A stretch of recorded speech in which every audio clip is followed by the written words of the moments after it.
ऐसी होनी है, कर देना।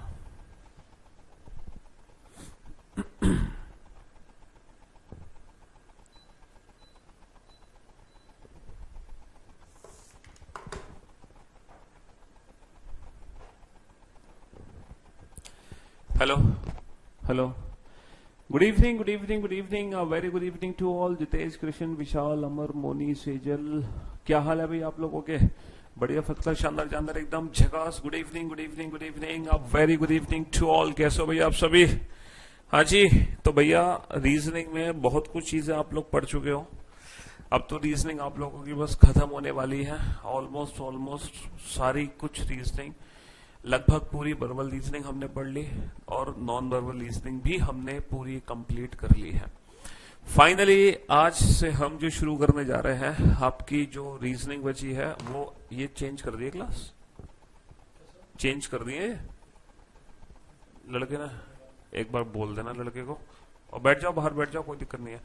हाँ जी, तो मेरे दोस्तों, मेरे भाइयों, मेरे जिगर के टुकड़ों, Anya Pathak, Neetu Singh, Satish, Shashank Singh, Ranjit, Krishna, Yogesh, Deepanjali, Piyush, Neetu, Anya, Shilpa, Ranjit, a very good evening to all. डाल दी? हाँ जी, तो जैसे कि आप लोगों को पता है कि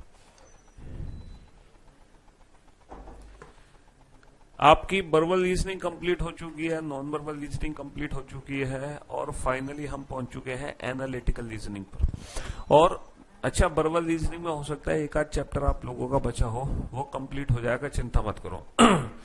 तो फाइनली हम पहुंच चुके हैं एनालिटिकल रीजनिंग पर, और जो एनालिटिकल रीजनिंग है उसमें हम पढ़ेंगे बेटा स्टेटमेंट्स वाले क्वेश्चन। और अगर मैं बात करता हूं स्टेटमेंट वाले क्वेश्चंस की, है ना, अगर मैं बात करता हूं स्टेटमेंट्स वाले क्वेश्चंस की, तो स्टेटमेंट्स वाले देखो कौन कौन से चैप्टर हैं जो कि हमारे एग्जाम में पूछे जाते हैं। अच्छा, उससे पहले मैं आपको एक चीज बता दूं, कल आप लोगों का यूपीएससी का पेपर था, है ना, कल यूपीएससी 2025 का एग्जाम हुआ है ना। हो सकता है आप में से कुछ बच्चे यूपीएससी का पेपर देने गए हो। क्यों भाई? है तो कल दो पेपर थे। यूपीएससी का पेपर था प्रीलिम्स का। यूपीएससी में प्री और मेंस होता है ना, तो प्रीलिम्स था। प्रीलिम्स के दो पेपर होते हैं, जीएस पेपर 1 और जीएस पेपर 2। जीएस पेपर 1 और जीएस पेपर 2। और ये जो जीएस पेपर 2 है ना, जो इवनिंग शिफ्ट में होता है 2:30 से 4:30, इसको बोलते हैं सिविल सर्विसेज एप्टीट्यूड टेस्ट, सी सेट। इस पेपर में 80 क्वेश्चन होते हैं और वो जो क्वेश्चन होते हैं 80 क्वेश्चन वो 200 नंबर के होते हैं, 200 नंबर के। क्योंकि जो एक क्वेश्चन की जो वैल्यू होती है वो 2.5 मार्क्स होती है, और इसकी जो क्वालिफाइंग मार्क्स है, क्वालिफाइंग जो मार्क्स है हमारे, वो क्वालिफाइंग इन नेचर पता है कितना है? 33%। 33% यानी कि 66 मार्क्स चाहिए आउट ऑफ 200 हमें। तो कल जो आपका सी सेट का पेपर था उसमें 15 क्वेश्चन बेटा आए हैं रीजनिंग के। कितने क्वेश्चन आए? 15 क्वेश्चन पूछे गए हैं रीजनिंग के, और इन 15 क्वेश्चन में 13 क्वेश्चंस तो बहुत इजी थे। 13 क्वेश्चंस तो बहुत इजी थे, 2 क्वेश्चन से न्यू क्वेश्चंस, क्योंकि हर बार किसी ना किसी एग्जाम में किसी ना किसी टॉपिक में नए क्वेश्चंस आते हैं। तो इस बार यूपीएससी ने 2 नए क्वेश्चंस ऐड किए हैं रीजनिंग के अंदर। इस बार यूपीएससी ने 2 नए क्वेश्चन ऐड किए हैं, किसमें? रीजनिंग के अंदर। तो ये जो 15 क्वेश्चन हैं, इन 15 के 15 क्वेश्चन को आज हम अपने यूट्यूब चैनल पे, हमारा जो यूट्यूब चैनल है, कौन सा यूट्यूब चैनल है? रीजनिंग बाई पीयूष वार्स ने, है ना, रीजनिंग बाई पीयूष वार्स ने अपने इस यूट्यूब चैनल पर, रीजनिंग बाई पीयूष वार्स ने, है ना, जिसपे पहला ही ऐसा रीजनिंग का चैनल है जिसपे 2 मिलियन सब्सक्राइबर होने वाले हैं। 13 लाख हो चुके हैं, जल्दी से 20 लाख भी हो जाएंगे। इस चैनल पर 5:15 बजे जैसे ही आप लोगों की क्लास खत्म होगी, मैं आप लोगों की क्लास थोड़ी सी ना जल्दी खत्म कर दूंगा। 5 बजे 5 बजे आप लोगों की क्लास खत्म कर दूंगा, तो 5:15 बजे हम अपने इस यूट्यूब चैनल पे लाइव आ जाएंगे, है ना। हम अपने इस यूट्यूब चैनल पे लाइव आ जाएंगे आज 5:15 बजे, जहां आपको ये रीजनिंग के 15 क्वेश्चन और सीखने को मिलेंगे, जिसमें आपको पता चलेगा कि ये जो 2 क्वेश्चन है नए, ये कौन कौन से हैं। अच्छा, ये सारे क्वेश्चंस बेटा विदाउट पेन है, ये सारे के सारे क्वेश्चंस विदाउट पेन थे, विदाउट पेन। ना पेन की जरूरत है ना पेपर की जरूरत है, सारे क्वेश्चन विदाउट पेन। हाँ जी। तो मेरे दोस्तों, मेरे भाइयों, मेरे जिगर के टुकड़ों, जैसे कि आप लोग जानते हैं, क्या जानते हैं आप लोग? आप लोग क्या जानते हैं? हाँ, जैसे कि आप लोग जानते हैं कि एनालिटिकल रीजनिंग की अगर मैं बात करूं, एनालिटिकल रीजनिंग की अगर मैं बात करूं तो एनालिटिकल रीजनिंग में कौन कौन से चैप्टर हैं? Statement assumptions and statement conclusions. पहले स्टेटमेंट अजम्पशन का क्वेश्चन अलग आता था, कंक्लूजन का क्वेश्चन अलग आता था, लेकिन पिछले 2-3 साल से statement assumption and conclusion, statement assumption and statement conclusions, ये दोनों चैप्टर एक ही चैप्टर बन गए हैं। पहले ये दोनों चैप्टर अलग अलग थे, अब ये दोनों एक ही चैप्टर बन चुके हैं। चाहे एग्जाम में अजम्पशन आए, चाहे एग्जाम में कंक्लूजन आए, हम दोनों क्वेश्चन को एक ही तरह से डील करते हैं। पहले ये चैप्टर अलग अलग थे, बट अब एक ही तरह से इन दोनों क्वेश्चन को हमें डील करना है। ठीक है। दूसरा जो बनता है स्टेटमेंट आर्गुमेंट। स्टेटमेंट आर्गुमेंट यानी कि कथन और तर्क। स्टेटमेंट अजम्पशन को हम एग्जाम में इन्फरेंस भी लिख देते हैं, इन्फरेंस, है ना। यहां पर लिखा होता है अनुमान, अनुमान होता है, या फिर निष्कर्ष भी लिख देते हैं। अब निष्कर्ष हो, अनुमान हो, दोनों एक ही तरह से सॉल्व होते हैं। आर्गुमेंट यानी कि तर्क, आर्गुमेंट यानी कि तर्क, और course of action, course of action यानी कि कार्यवाही, कोर्स ऑफ एक्शन यानी कि कार्यवाही, कॉज एंड इफेक्ट यानी कि कारण और परिणाम, कॉज एंड इफेक्ट यानी कि कारण और परिणाम, decision making, decision making, data sufficiency, data sufficiency, ये सारे टॉपिक्स हैं जो एनालिटिकल रीजनिंग के अंदर हम आज पढ़ने वाले हैं। मतलब आज नहीं पढ़ सकते सारे टॉपिक, है ना सर। अब 25 में से 25 सही, बिल्कुल, बहुत बढ़िया सर। टेलीग्राम पर गरीब स्टूडेंट का डाले हैं 100, 1500, कौन डाला है गरीब का भैया? मेरे को नहीं पता, मेरे को आइडिया नहीं है कहां पर कौन सी पोस्ट की आप बात कर रहे हो। चलिए, तो मेरे दोस्तों मेरे भाइयों, मेरे जिगर के टुकड़ों, अब हम चलते हैं किस पर? अब हम चलते हैं अपने इस चैप्टर पर, स्टेटमेंट अजम्पशन, है ना। सबसे पहला जो टॉपिक है स्टेटमेंट एंड अजम्पशंस, है ना। पहले statement and assumptions and statement and conclusions, ये दोनों अलग अलग चैप्टर थे, लेकिन अब हम एक ही चैप्टर इनको मिक्स करके पढ़ाएंगे। अब हम एक ही चैप्टर मिक्स करके पढ़ाएंगे, क्योंकि अब अजम्पशन और कंक्लूजन में ज्यादा फर्क नहीं रह गया पहले तो इनडायरेक्ट अजम्पशन सही हो जाते थे। स्टेटमेंट का मतलब होता है कथन, और अजम्पशन का मतलब होता है पूर्व धारणा, पूर्व धारणा। इन्फ्रेंस का मतलब होता है अनुमान। कंक्लूजन का मतलब होता है निष्कर्ष, है ना। पहले एग्जाम में क्या होता था? कथन और पूर्व धारणा, पूर्व धारणा अलग होती थी, निष्कर्ष अलग होता था। लेकिन अब आजकल एग्जाम में ना पूर्व धारणा निष्कर्ष दोनों एक ही बात है। कल हमारे एग्जाम में, है ना, पूर्व धारणा बोलो या कंक्लूजन बोलो, अजम्पशन बोलो या कंक्लूजन बोलो, बात एक ही है, बात एक ही है। पहले क्या इनडायरेक्ट अजम्पशन सही होता था, लेकिन अब इनडायरेक्ट अजम्पशन सही नहीं होते। अब जो डायरेक्ट अजम्पशंस होते हैं, डायरेक्ट, जो डायरेक्टली स्टेटमेंट से रिलेट करते हैं, है ना, जो डायरेक्ट स्टेटमेंट से निकाले जाते हैं, वही अजम्पशन सही माने जाएंगे। अब हम अलग से कुछ भी, है ना, सोच नहीं सकते। अब हम इनडायरेक्टली कोई भी अजम्पशन नहीं निकाल सकते। अब जो अजम्पशन डायरेक्ट स्टेटमेंट से निकलते हैं, सिर्फ और सिर्फ उन्हीं अजम्पशंस को सही माना जाएगा। किस अजम्पशन को सही माना जाएगा? जो डायरेक्ट स्टेटमेंट से निकलते हैं, हाँ जी, जो डायरेक्ट स्टेटमेंट से निकलते हैं वही अजम्पशंस क्या माने जाएंगे? वही अजम्पशंस सही माने जाएंगे। ठीक है। इनडायरेक्ट अजम्पशन सही नहीं माने जाएंगे, चाहे वो कंक्लूजन हो चाहे वो अजम्पशन हो। दूसरा, जो भी हम बात करेंगे, कभी भी हम स्टेटमेंट के अगेंस्ट नहीं जा सकते, हम अगेंस्ट या अपोजिट नहीं जा सकते, है ना। हम अगेंस्ट या फिर स्टेटमेंट के अपोजिट यानी कि स्टेटमेंट का विरोध नहीं कर सकते। हम ना तो अगेंस्ट जा सकते हैं ना उसका विरोध कर सकते हैं। हम इलॉजिकल नहीं हो सकते, इलॉजिकल। बस इन बातों का हमें ध्यान रखना होगा। किन बातों का ध्यान रखना होगा कि हमारा वही एजम्पशन सही होगा जो डायरेक्टली स्टेटमेंट से निकलेगा, है ना, और हमेशा स्टेटमेंट के फेवर में होना चाहिए, और हमेशा स्टेटमेंट के फेवर में होना चाहिए, स्टेटमेंट के फेवर में होना चाहिए, हमेशा स्टेटमेंट के फेवर में होना चाहिए। हम कभी भी गवर्नमेंट या किसी भी higher body, government, supreme court या किसी भी हायर बॉडी है ना, उसके फेवर में ही रहना है, हमेशा उसके फेवर में ही रहना है, कभी भी हम उसके अगेंस्ट नहीं जा सकते। हम किसी भी गवर्नमेंट, सुप्रीम कोर्ट या किसी भी हायर बॉडी के फेवर में ही हमें रहना पड़ेगा, हम कभी भी उसके अगेंस्ट नहीं जा सकते, याद रखना। हम हमेशा इनके फेवर में रहेंगे। हम कभी भी स्टेटमेंट के अगेंस्ट या अपोजिट उसका विरोध नहीं कर सकते, विरोध नहीं करना है, विरोध नहीं करना, है ना। कभी भी स्टेटमेंट का विरोध नहीं करना, उसके अगेंस्ट नहीं जाना। कभी भी अमान्य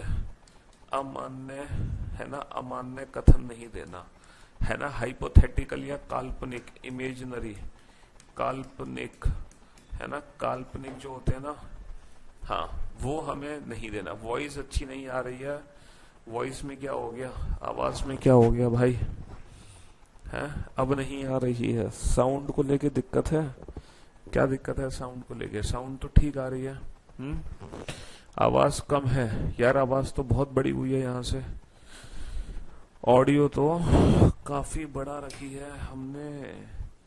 चलो और ऑडियो इंक्रीज करते हैं तुम लोगों के लिए, और audio increase. Have some patience. Advance में जाके यार, पहले से ऑलरेडी बहुत ऑडियो बढ़ी हुई है। एक सेकेंड, इतनी ज्यादा ऑडियो तो यार किसी क्लास में है नहीं, इतनी कैसे बढ़ी हुई है?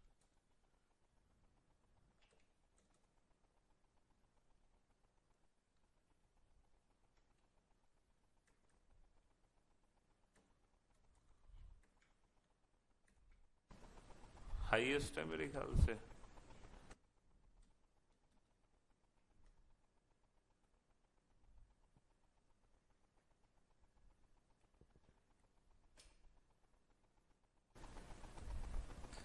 हाँ जी, साउंड तो बेटा मैक्सिमम हो रखी है, और इससे ऊपर तो क्या ही साउंड जाएगी। ये साउंड तो मैक्सिमम है, सर कर रहा है, वॉइस इज परफेक्ट, साउंड ठीक आ रही है। कुछ बच्चों को ठीक आ रही है, कुछ को नहीं आ रही है, सबके अलग अलग लफड़े हैं भाई। हाँ, तो मैं आप लोगों को क्या बता रहा था, मैं आप लोगों को बता रहा था, मार्कर कहाँ गया मेरा? माइक अच्छे से मुंह पर रखिए, अच्छे से मुंह पर रखूं माइक, कितना अच्छे से मुंह पर रखूं। तो स्टेटमेंट, एजम्पशन, इन्फ्रेंस, कंक्लूजन अगर एग्जाम में आता है तो हम हमेशा स्टेटमेंट के फेवर में रहेंगे, है ना। रिजल्ट हमेशा डायरेक्टली स्टेटमेंट से निकलेगा, हमें उसका विरोध नहीं करना है, हमें इलॉजिकल, अमान्य वाक्य नहीं देने हैं, है ना, काल्पनिक वाक्य नहीं देने हैं, और हमें हमेशा गवर्नमेंट, सुप्रीम कोर्ट और हायर अथॉरिटी इनके फेवर में रहना है। हाँ जी, इन सब के हमें फेवर में रहना है। चलिए जरा अब हम क्वेश्चंस बनाते हैं, ठीक है। हाँ जी, अच्छा, वीओडी अगर आप देखोगे तो वहां पर आप देखोगे कि वीओडी में मैंने स्टेटमेंट एजम्पशन और स्टेटमेंट कंक्लूजन दोनों चैप्टर अलग अलग पढ़ाए हैं, लेकिन यहाँ पे हमें उन दोनों चैप्टर को अलग अलग पढ़ाने की जरूरत नहीं है। उसके पीछे बहुत बड़ा कारण है। उसके पीछे कारण ये है, हम अलग अलग इसलिए नहीं पढ़ा सकते क्योंकि अब पैटर्न चेंज हो चुका है स्टेटमेंट एजम्पशन और स्टेटमेंट कंक्लूजन को लेके। तो अब मैं जो आपको क्वेश्चंस कराऊंगा ना, वो न्यू पैटर्न पर बेस्ड कराऊंगा, लेकिन जो वीओडी में हमारे एनालिटिकल वाला सेक्शन अपलोडेड है ना, वो ओल्ड पैटर्न पे अपलोडेड है, याद रखना। वीओडी में ओल्ड पैटर्न पे है, बट यहाँ पे जो है न्यू पैटर्न पे है। क्या हो गया ये, शिट मैन, एंड्रॉइड नहीं है, इंग्लिश बुक पीएमडी के अंदर चला गया रीजनिंग। ओके कोई बात नहीं, फिलहाल तो हम ये खोलते हैं। अब हम जो क्वेश्चंस करेंगे वो न्यू पैटर्न पर बेस्ड करेंगे, है ना, न्यू पैटर्न पर बेस्ड। हाँ जी, तो मेरे दोस्तों, मेरे भाइयों, मेरे जिगर के टुकड़ों, फटाफट से पहला क्वेश्चन आपके सामने आएगा और आप उस क्वेश्चन को ध्यान से समझना और पढ़ना, सुनने की कोशिश करना।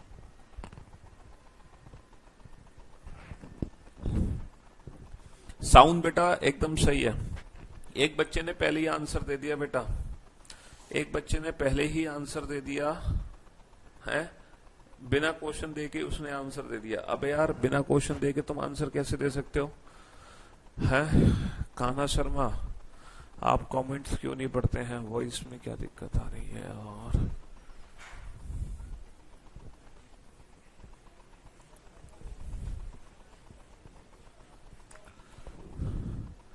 अरे सर, यहाँ पर कोई लड़का है, कोई टेक्निकल भेजना जरा सर उसको। हाँ जी, नगर निगम ने मानसून के आने तक, यार बच्चे साउंड की दिक्कत बता रहे हैं, आवाज कम आ रही है, सर की आवाज आ रही है, वॉइस क्लियर नहीं है। और ये तो हाईएस्ट है 26, इतनी हाईएस्ट मैक्सिमम पे, मतलब रेड पे क्यों नहीं पहुंच रहा इतनी मैक्सिमम करने के बाद भी? जबकि मैक्सिमम करके तो वो रेड पर पहुंचता है ना।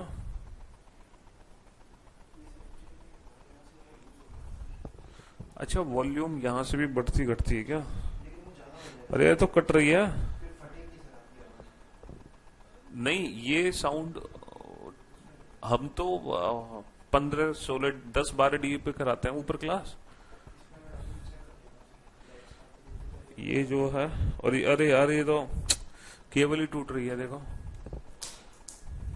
ये जो है ना, ये वायर टूट रहा है, केबल, इसके चक्कर में ना साउंड में दिक्कत है। ये चेंज करा देना लीड।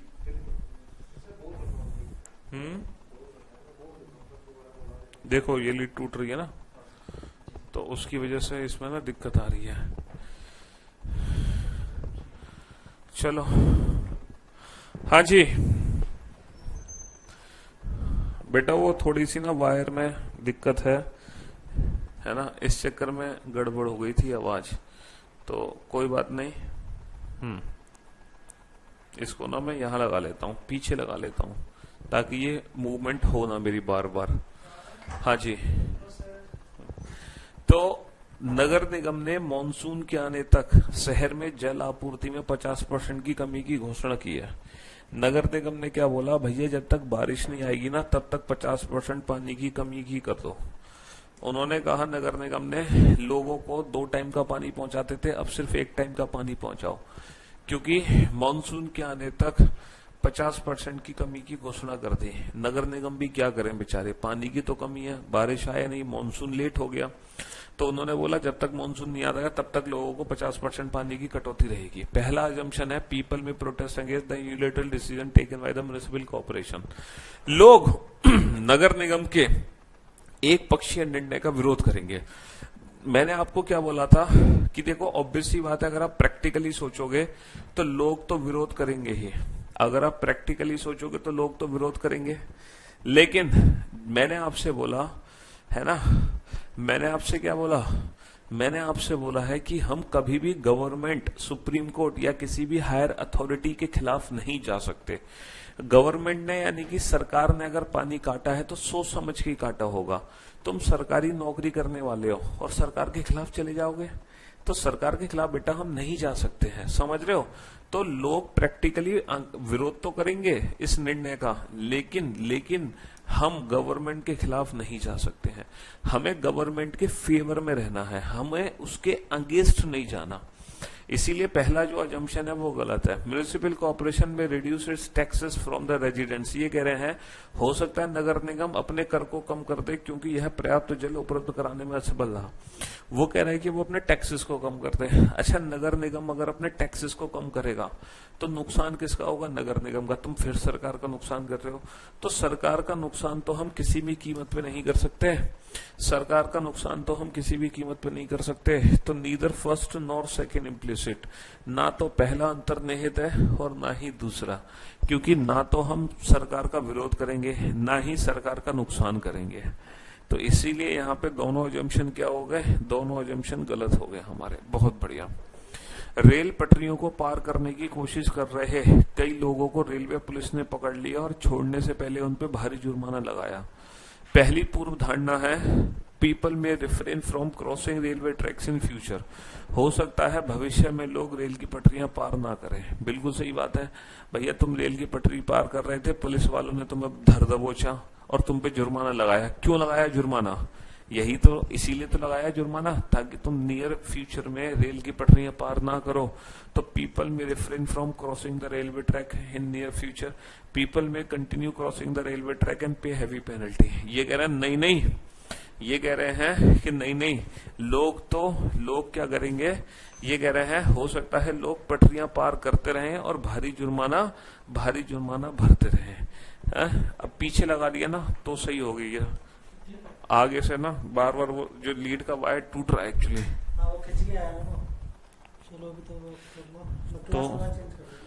तो मैंने पीछे लगा लिया ना तो सही है। हाँ तो कर दो, ले आए तो कर दो, क्या दिक्कत है? ऐसे दूसरे लगे, ठीक है। People may continue crossing the railway track and pay heavy penalty. हाँ जी, लोगों को है ना, हो सकता है लोग रेल की पटरियां, देखो प्रैक्टिकली तो ऐसे ही होगा। तुम कितने भी जुर्माना लगा लो लोगों पे, है ना, लातों के भूत बातों से नहीं मानेंगे। तुम कितना भी जुर्माना लगा लो, लोग तो रेल की पटरियां पार करते रहेंगे। लेकिन बेटा ये बात स्टेटमेंट के फेवर में नहीं है। Only first implicit. बहुत बढ़िया, शाबाश, वेल डन, गुड जॉब। चलिए साहब नेक्स्ट क्वेश्चन पे चलते हैं। नेक्स्ट क्वेश्चन को सॉल्व करो। हाँ जी, नेक्स्ट फटाफट से। क्लास के बाद चेंज होगा माइक, क्लास के बाद चेंज कराएंगे।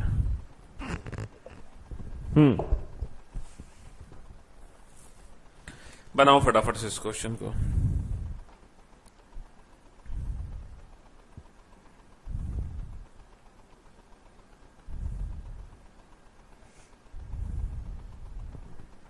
फटाफट से।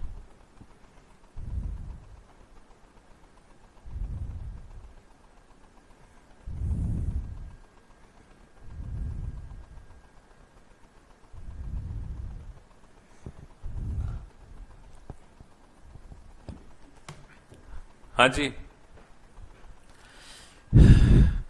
सर जी, आप मैसेज इग्नोर कर रहे हैं। बेटा किस चीज का मैसेज इग्नोर कर रहा हूं मैं, बताओ मेरे को।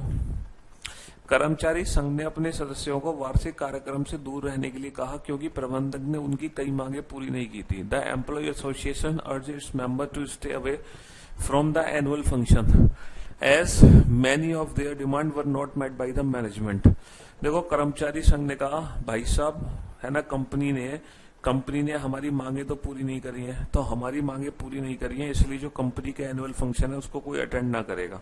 तो majority of the member of the association may not attend the function. हो सकता है संघ के अधिकांश कर्मचारी, है ना, उस फंक्शन में भाग ना लें। सही बात है भाई। एम्प्लॉय एसोसिएशन क्या कह रहा है? अपने एम्प्लॉयज को पार्टिसिपेट ना करने के लिए एनुअल फंक्शन में, हम कह रहे हैं ऐसा ही होगा, बिल्कुल सही है। द मैनेजमेंट में कैंसिल द एनुअल फंक्शन। अच्छा ये बताओ, एनुअल फंक्शन को कैंसिल करने का कोई बात है? यहाँ पे एनुअल फंक्शन को अटेंड करने और ना करने की बात है। एनुअल फंक्शन कैंसिल होगा नहीं होगा ये प्रिडिक्शन हमें नहीं लगानी। मैंने कहा ना कि कोई भी इनडायरेक्ट प्रिडिक्शन हमें नहीं लगानी है, कोई भी इनडायरेक्ट अजम्पशन हमें नहीं लगाना है। कोई भी इनडायरेक्ट अजम्पशन हमें जो भी लगेंगे वो डायरेक्ट अजम्पशन लगेंगे। अच्छा एक बात बताओ, आपकी जब शादी होगी, ठीक है, आपने अपने फ्रेंड्स को, फैमिली को, रिलेटिव्स को अपनी शादी में बुलाया होगा। मान लो आपकी शादी वाले दिन बहुत तगड़ा तूफान आ जाए, है ना, बहुत तगड़ा तूफान आ जाए और जो बाराती हैं वो आपकी शादी में पहुंचे ही ना, तो लोग अगर आपकी शादी में नहीं पहुंचे तो क्या आप अपनी शादी कैंसिल कर दोगे? हैं?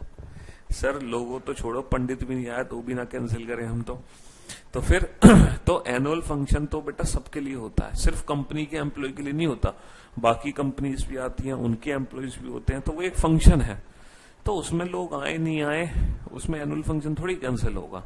तो एनुअल फंक्शन को कैंसिल करने ना करने की बात नहीं है। चलिए साहब बनाइए इस क्वेश्चन को। गांव में पीने के पानी की कमी की गंभीर समस्या पर चर्चा करने के लिए गांव के सरपंच ने सभी परिवार के मुखियाओं की बैठक बुलाई है। देखो गांव में पीने के पानी की कमी हो गई है, गांव में पीने के पानी की कमी हो गई है, जिसपे चर्चा करने के लिए गांव के सरपंच ने सभी परिवारों के मुखियाओं की बैठक बुलाई है।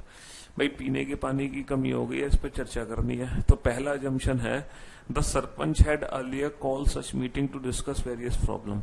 विभिन्न समस्याओं के बारे में चर्चा करने के लिए सरपंच ने ऐसी बैठक पहले भी बुलाई थी। अच्छा ये बताओ, अभी गांव में पीने के पानी की कमी है, अभी जो हमें चर्चा करनी है वो पीने के पानी की जो कमी है हमें उस पर चर्चा करनी है। Got it? अभी जो हमें चर्चा करनी है वो है ना, सर अपना टेलीग्राम चेक करिए, मैंने अपने टेलीग्राम चैनल पर मेरी टीम ने कोई पोस्ट डाली है क्या? मेरे टेलीग्राम चैनल पर मेरी टीम ने तो कोई पोस्ट नहीं डाली है भाई मेरे टेलीग्राम चैनल पर तो वो डला हुआ है, मैंने वो प्रैक्टिस सेट भेजे हैं जो आज क्लास 6 हुई थी बूस्टर सीरीज की, उसकी पीडीएफ भेजी हुई है। बस गरीब छात्रों के लिए क्या है, कुछ नहीं है मेरे टेलीग्राम चैनल पर तो।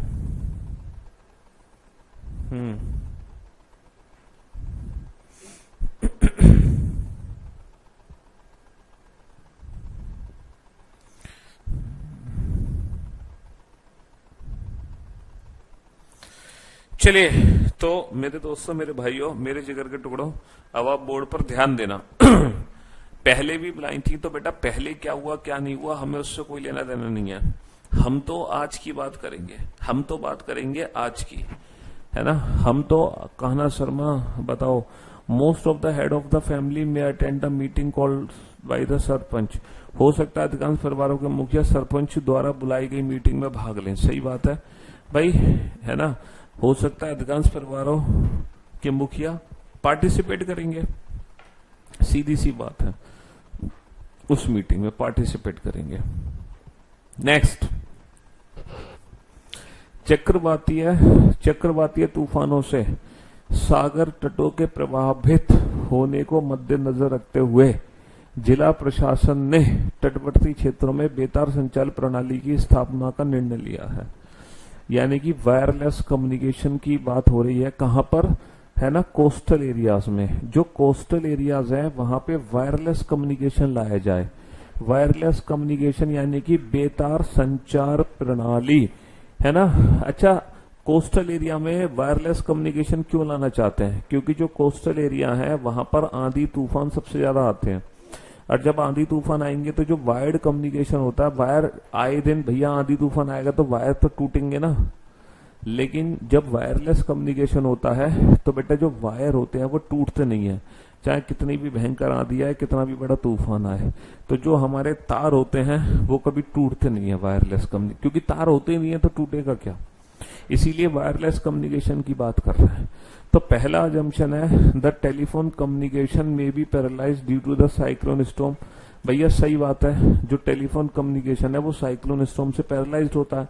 दूसरा है द वायरलेस कम्युनिकेशन सिस्टम में be able with withstand the impact of cyclone storm. सही बात है, जो बेतार संचार प्रणाली है वो उस चक्रवर्तीय तूफान को झेल लेगी। बिल्कुल सही बात है।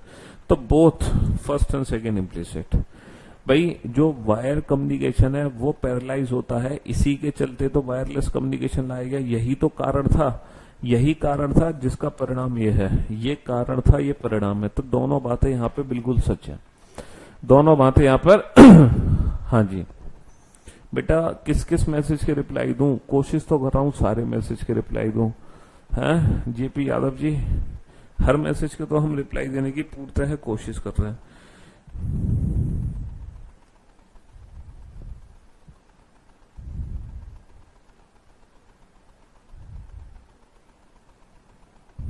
बनाओ फटाफट से, जल्दी से इस क्वेश्चन का आंसर दो।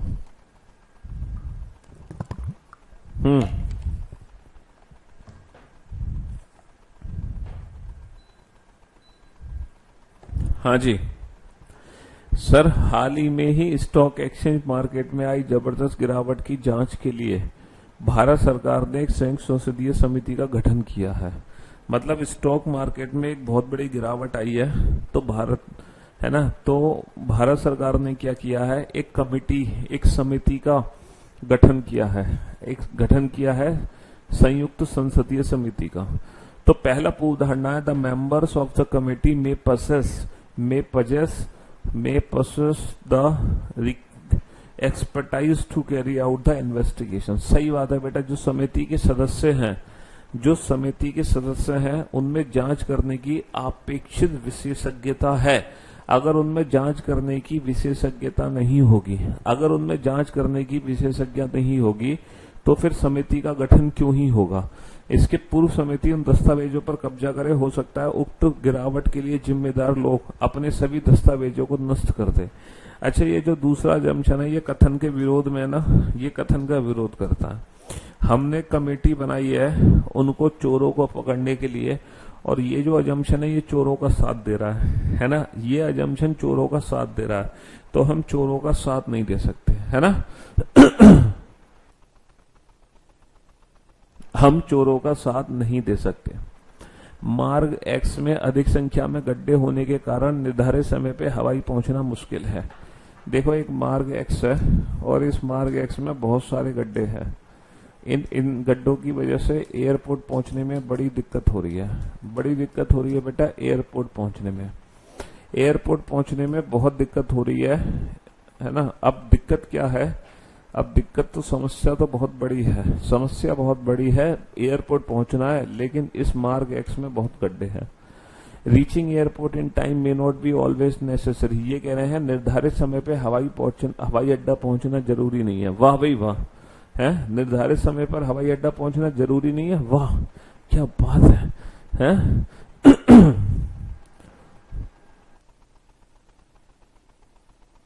ये तो कोई बात हुई नहीं कि निर्धारित समय पे हवाई अड्डा पहुंचना जरूरी ना हो।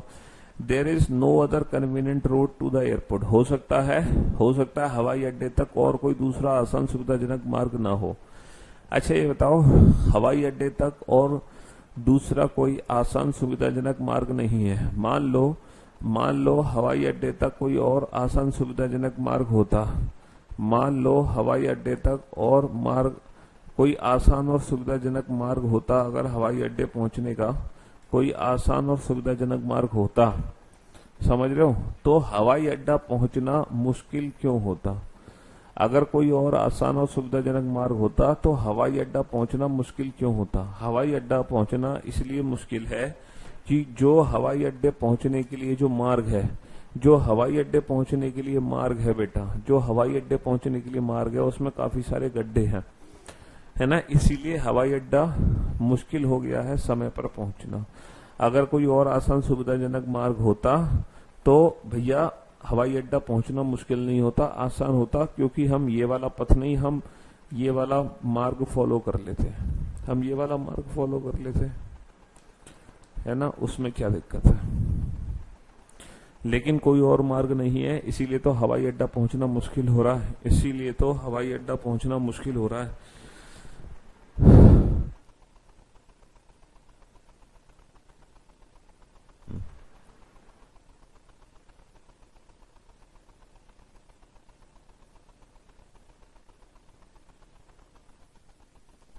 हाँ जी, साउंड में थोड़ी सी दिक्कत है, घर और उसकी आवाज है। चलिए बनाइए।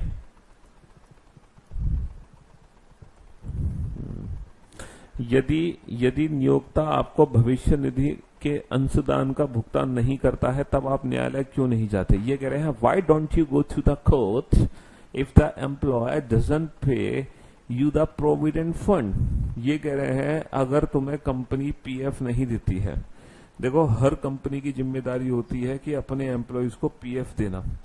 पीएफ में क्या होता है, प्रोविडेंट फंड में 100 रुपए तुम जमा करते हो तो 100 रुपए तुम्हारी कंपनी जमा करती है, 1000 तुम करोगे तो 1000 कंपनी करेगी। This is your PF. तो अगर कोई कंपनी तुम्हारा पीएफ नहीं जमा कर रही है तो तुम सीधा कोर्ट जा सकते हो, क्योंकि ये तो कोर्ट के आदेश है कि हर कंपनी को आपका पीएफ जमा करना ही पड़ेगा। तो पहला अजम्पशन है court can intervene in the matter of dispute between employer and employee. सही बात है बेटा, नियोक्ता और कर्मचारी में यदि विवाद है तब न्यायालय हस्तक्षेप करते हैं, वही तो करेंगे और कौन करेगा।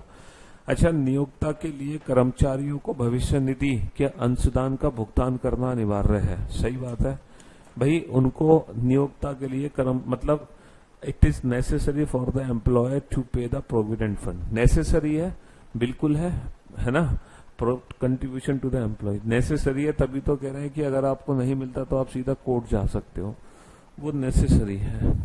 चलिए, ex weapon inspector of country X, weapon inspector of country X country X है ना, couldn't detect the presence of the chemical weapons in the custody of country Y.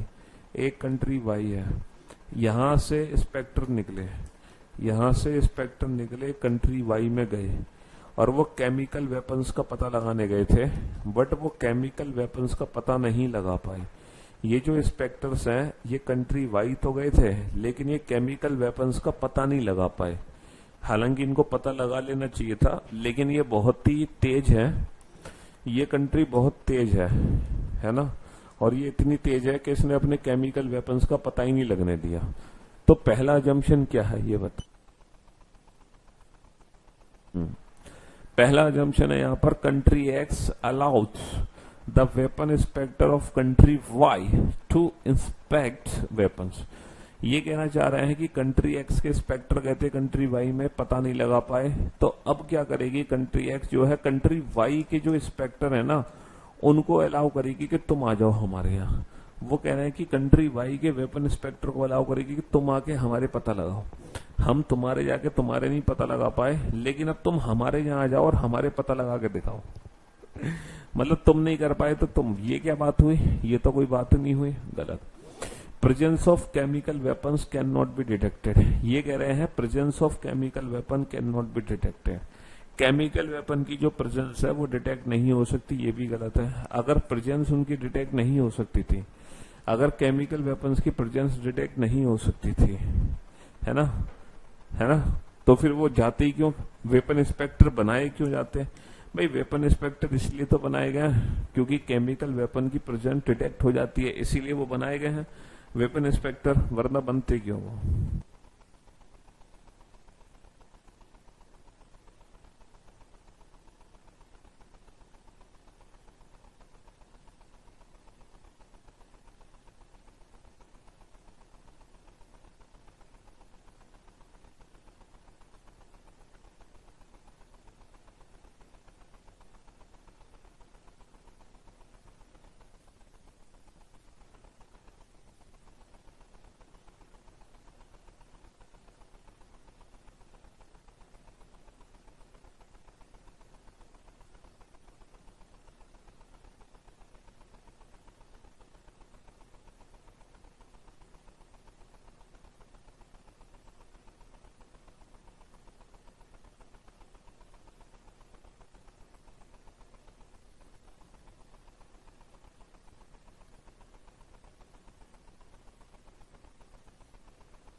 अची बालक को 5 या उसके लगभग अवस्था पर विद्यालय में प्रवेश करना वांछनीय है। It is desirable for the child to enter the school at the age of 5। सही है साहब। पहला जम्पशन है at that age the child reaches the appropriate level of development and is ready to learn. सही बात है। School do not admit children after the age of 16 year, ये गलत बात है भैया। क्यों नहीं एडमिशन लेगा? स्कूल वाले बिल्कुल एडमिशन लेते हैं। क्यों नहीं एडमिशन लेते? बिल्कुल लेते हैं, है ना।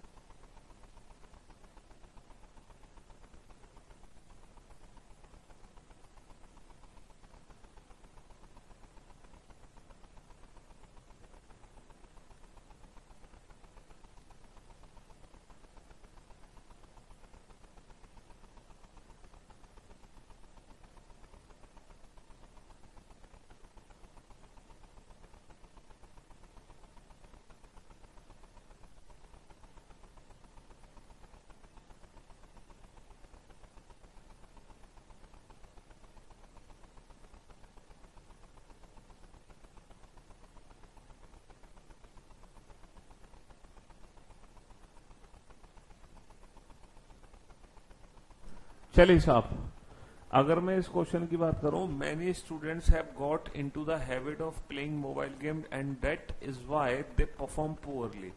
कई विद्यालयों को मोबाइल गेम्स खेलने की, कई विद्यार्थियों को मोबाइल गेम्स खेलने की आदत पड़ गई और इसी कारण वे खराब शैक्षिक प्रदर्शन करते हैं। Many student are not paying attention to study because of mobile games. सही बात है। It is because of mobile games that student fail in the examination. Mobile games के कारण ही, it is because of mobile games, है ना, mobile games के कारण ही विद्यार्थी परीक्षा में उत्तीर्ण होते हैं। ये बात गलत है ना। तुमने कह दिया कि मोबाइल गेम्स के कारण ही, मतलब और कोई रीजन ही नहीं है। मोबाइल गेम्स के कारण ही विद्यार्थी परीक्षा में उत्तीर्ण होते हैं। It is because of mobile game that the student fail in the examination. अगर तुम कोई एग्जाम नहीं निकाल पा रहे हो, दैट है the reason is mobile games. हर बार थोड़ी होगा। इन्होंने कहा many students have got into the habit of playing mobile games and that is why they perform poorly। many student, ना कि all of the student। इन्होंने many student की बात करी है, ना कि सभी छात्रों की बात करी है। इन्होंने कहा है बहुत सारे छात्र हैं जो ऐसा कर रहे हैं। इन्होंने ये नहीं कहा कि सभी छात्र ऐसा कर रहे हैं। समझ रहे हो। कृषि उत्पादन में कीटनाशकों का अत्यधिक उपयोग करने से वे मिट्टी और जल को दूषित करते हैं, फसलों में उनका अंश रह जाता है और आखिरकार वे खाद्य श्रृंखला में प्रवेश करते हैं, जिससे मानवों के लिए खतरा पैदा होता है। बात तो बिल्कुल सही कह रहे हैं भाई साहब। जो पेस्टिसाइड हम यूज करते हैं वो सब्जी में पहुंचता है, सब्जी से मिट्टी में पहुंचता है, मिट्टी से पानी में पहुंचता है, वो सब क्या हो जाता है? पॉल्यूटेड हो जाता है। तो excessive use of pesticide in agriculture, excessive use of pesticide in agriculture production is not good for the people.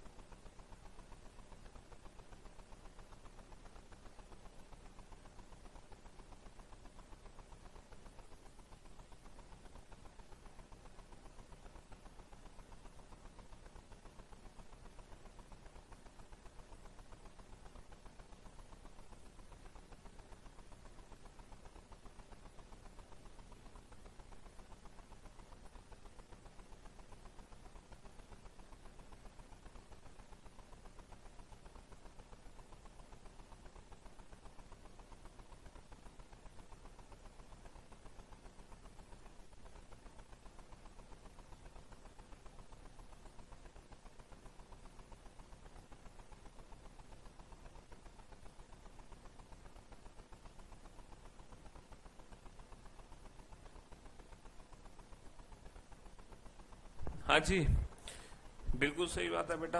Excessive use of pesticide in agriculture production is not good for the people. Excessive use of pesticide in agriculture production can have a bad habit on water. सही बात है, दोनों बातें बिल्कुल सच है। इन दोनों में कोई दिक्कत नहीं है, ये दोनों बिल्कुल सही है। चलिए साहब बनाइए, इस क्वेश्चन को सोल्व करो।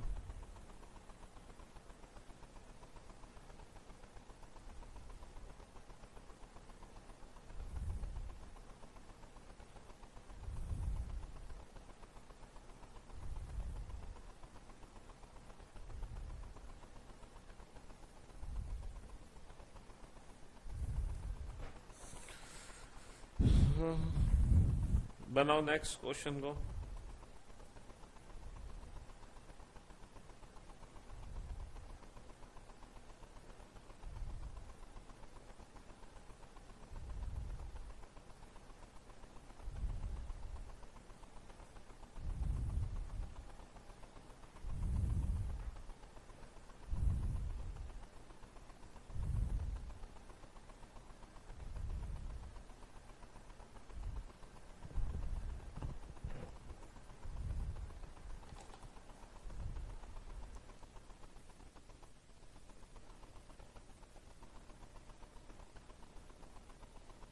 हाँ जी, तो हेलो। राष्ट्रीय द्रुतगामी मार्ग ये सबसे चौड़ा द्रुतगामी मार्ग है, और कुछ लोग इसका इस्तेमाल करते हैं जब लोग कोई खाली और चौड़ी सड़क देखते हैं, तब वे तेज गति से वाहन चलाते हैं, जिससे दुर्घटना होती है। All accident are caused by excessive speed. ये कह रहे हैं कि सभी दुर्घटनाएं अत्यधिक गति के कारण होती हैं। भैया सारी दुर्घटनाएं कैसे अत्यधिक गति के कारण हो जाएंगी? मोस्ट ऑफ द एक्सीडेंट होंगे ना, सारी थोड़ी होंगे। High speed increases the risk of accident, ये बिल्कुल सही बात है कि तुम्हारी जो एक्सीडेंट की रिस्क है वो बढ़ जाती है, बट सभी एक्सीडेंट तेज गति के कारण होते हैं ऐसा कहना भी गलत है कि सारे ही एक्सीडेंट तेज गति से होते हैं, यानी कि धीमी गति में एक्सीडेंट होता नहीं है। कभी कभी आप देखोगे बहुत स्लोली रिक्शा वाला आ रहा होगा और बाइक वाला आ रहा होगा, बहुत स्लोली और ये आपस में बढ़ जाते हैं। चलिए साहब, टीम एक्स और टीम वाई के बीच एक फुटबॉल मैच में टीम वाई द्वारा किए गए गोलों की कुल संख्या 5 थी, जिसमें से 3 गोल किए थे लेफ्ट फुटेड प्लेयर ने। लेफ्ट फुटेड है ना, लेफ्ट फुटेड प्लेयर ने 3 गोल करे हैं। 5 में से 3 गोल किए हैं लेफ्ट फुटेड प्लेयर ने। The left footed player was expert in scoring goal 60%। 60% का तो कोई कॉन्सेप्ट है नहीं। 60% of the team why players are left footed, ये तो गलत बात है कि भैया है ना 60% जो थे वो लेफ्ट फुटेड थे, ये तो गलत है। 60% लेफ्ट फुटेड क्या थे? चलिए साहब, अगला है कि बाएं पैर वाला खिलाड़ी गोल करने में माहिर था। अच्छा, इन्होंने एक्स और वाई के बीच जो मैच है, इन्होंने सिर्फ एक मैच की बात करी है। इन्होंने जो बात करी है वो सिर्फ एक मैच की बात करी है, सभी मैचेस की बात नहीं करी। उन्होंने बोला किसी एक पर्टिकुलर एक मैच में, किसी एक मैच में तो बुमराह ने भी 6 छक्के मारे थे। तो इसका मतलब ये नहीं है कि बुमराह जो है बहुत अच्छा बैट्समैन है। तो किसी एक पर्टिकुलर मैच में अगर बाएं पैर वाले खिलाड़ी ने ज्यादा गोल कर दिए तो इट डजंट मीन कि वो एक्सपर्ट हो गया। ये एक अनुमान है, लेकिन ये निष्कर्ष नहीं है। मैंने क्या बोला, हमें वो अजम्पशन सही मानने जो डायरेक्टली स्टेटमेंट से निकला हो। ये बेसिकली इनडायरेक्ट अजम्पशन है। ये क्या है? इनडायरेक्ट अजम्पशन है। हमने अगर मान लो क्वेश्चन में ये बोला जाता कि हर बार की तरह इस बार भी लेफ्ट फुटेड प्लेयर ने 3 गोल किए, तो हम कह सकते थे कि लेफ्ट फुटेड प्लेयर माहिर था। अगर हम कहते इस बार भी उसने ऐसा किया, उसने तो किसी एक पर्टिकुलर मैच को रिप्रेजेंट किया है, उसने सभी मैचेस को रिप्रेजेंट नहीं किया, पर्टिकुलर किसी एक मैच को रिप्रेजेंट किया है। कंप्यूटर शिक्षा स्कूल में शुरू हो जानी चाहिए। कंप्यूटर शिक्षा स्कूलों में ही शुरू हो जानी चाहिए। कंप्यूटर शिक्षा स्कूलों में ही शुरू हो। ये जो क्वेश्चन थे ना बेटा, ये सीजीएल मेंस के क्वेश्चन थे। ये सीजीएल मेंस के क्वेश्चन थे। कंप्यूटर शिक्षा स्कूलों में ही शुरू हो जानी चाहिए। कंप्यूटर शिक्षा से आसानी से नौकरी मिल जाती है। कंप्यूटर शिक्षा सीखना आसान है। बताओ, कंप्यूटर एजुकेशन फैचेस जॉब इजीली और learning computer is easy. Computer शिक्षा स्कूल में ही शुरू हो जानी चाहिए। कंप्यूटर शिक्षा से आसानी से नौकरी मिल जाती है और कंप्यूटर सीखना आसान है। Learning computer is easy. इन दोनों अजम्पशन में से कौन सा अजम्पशन सही है? बताओ, इन दोनों में से कौन सा अजम्पशन सही है?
इसमें 2021 वाला क्वेश्चन कैसे पूछ गया?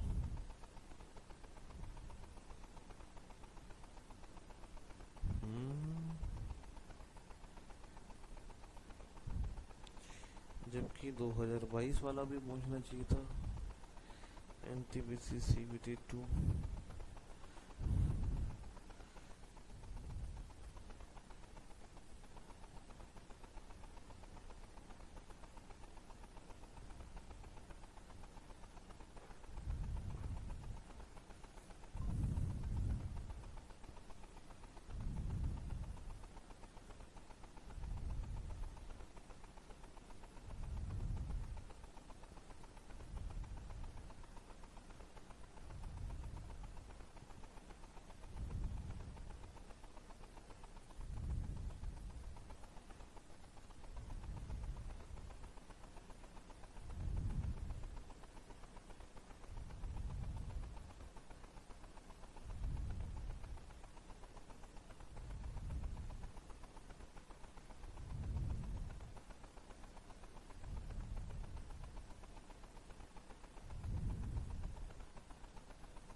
हाँ जी, चलिए साहब। तो मेरे दोस्तों, ऑब्वियस सी बात है, कहीं पर भी बेटा जॉब या नौकरी का तो जिक्र है नहीं, इनडायरेक्ट हमें निकालना नहीं है। ये क्या होगा? बेसिकली इनडायरेक्ट, है ना। Computer education should start at school itself. Computer सीखना आसान है, इट डजंट मीन कि वो स्टार्ट कर देनी चाहिए। मतलब स्कूल में स्टार्ट करिए तो उसके पीछे कोई ना कोई और लॉजिक होगा, ठीक है। हाँ जी, चलिए साहब, तो आज के लिए सिर्फ इतना ही रखते हैं। अब हम मुलाकात करते हैं आप लोगों से, ठीक है। अब मैं यूट्यूब पे लाइव आऊंगा थोड़ी देर में 5:15 बजे, ठीक है। तो आज के लिए इतना ही, इस चैप्टर को कल कंटिन्यू करेंगे। Love you all.